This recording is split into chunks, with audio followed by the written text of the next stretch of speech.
amazing women. It's really cool to be around a group of women who not only understand my triumphs, but they understand my struggles as well, and to be able to come together and get to bond over cannabis and music and girl power and fun. It's been super amazing and just a joyful experience for this world. I'm here today because I believe that the stigma against cannabis should absolutely end.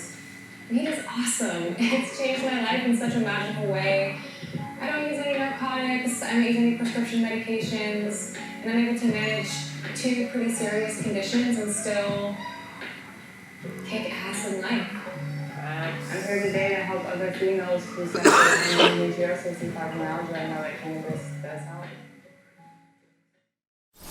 The Bakersmen Collective presents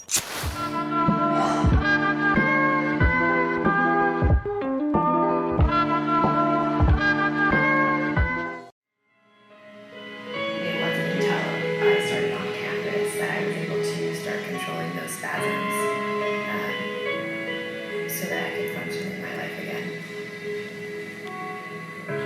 During the time of taking all of these medications and procedures and things to help me, I was doing my own research on my illness and what to do on how I can help myself.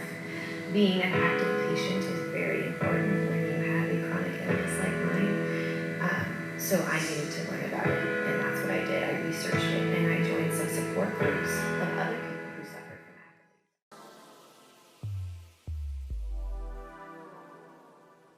Thank you for joining us on another episode of Rising Brands. Today we have MJ with Flower Girl, and tell us a little bit more about who are you and what do you do?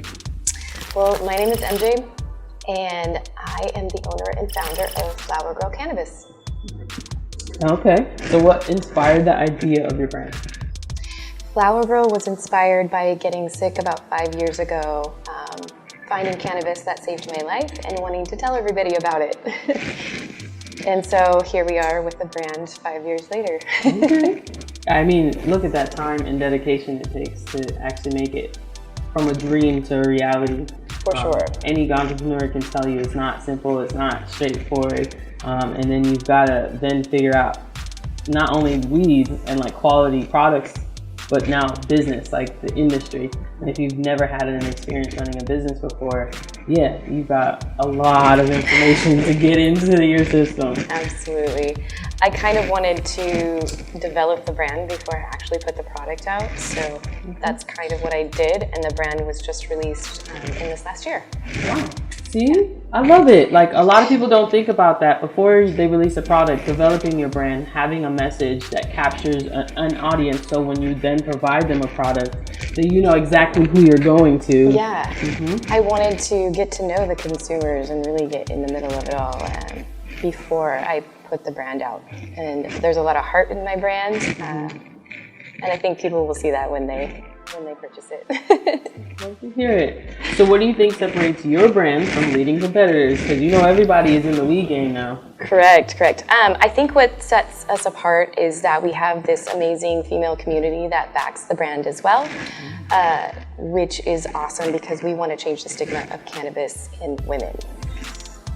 So this brand really helps us to have a cause and a reason, and we like to help the community as well. So we do a lot of giving back to our communities, and we want to grow this community with other women and help other women make friends with women who consume cannabis and choose that for their medicine of choice.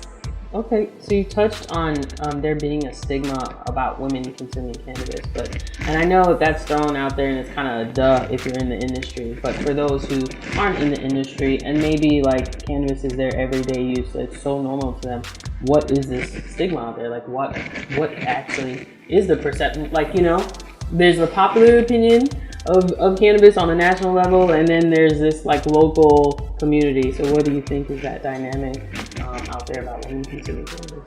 I think that a lot of people think weed is just going to make you lazy and tired and not do things and neglect your children or whatever that might lead to, which in a lot of cases it's completely the opposite. It's getting these moms on the floor playing with their children. It's calming them down when they're having a meltdown. It's letting them use their imagination and playing with their children. There's so many positive points, I think, on top of not just being mothers, but just in life in general. Cannabis really helps to enlighten the mind, and I think that's really helpful for women in particular. Oh yes. And I'm just gonna be honest, I do curse. This is a grown-up show. You need to be 21 plus to consume cannabis. So if I curse, I'm sorry.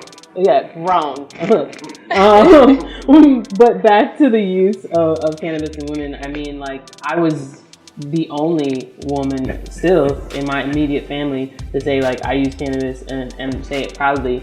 I have a cousin. She's out there. You know, we're on the same wavelength. We're the ones that run off at Thanksgiving. That's us. Yeah. So, but like my mom, I've recorded videos with her, and she's just like, I don't know where you get this from. I don't even smoke cigarettes. Like, where are you coming with your cannabis use? And I was like, it helped me with so many conditions. It helped me be real and connected to my friends in the community that I've met since consuming cannabis. Just wow.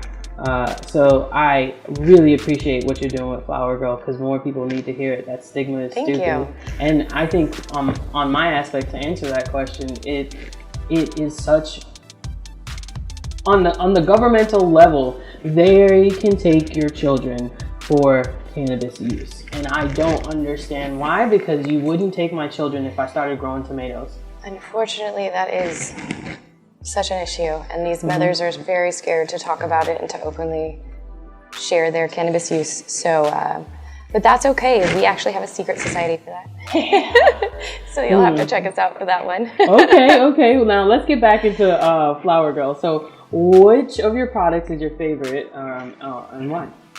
My favorite product is my RSO.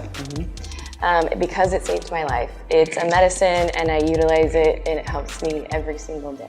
Ooh. And I think it'd be helpful for a lot of other people as well, and that's kind of why I started Flower Girl. I wanted to offer medicine to sick people.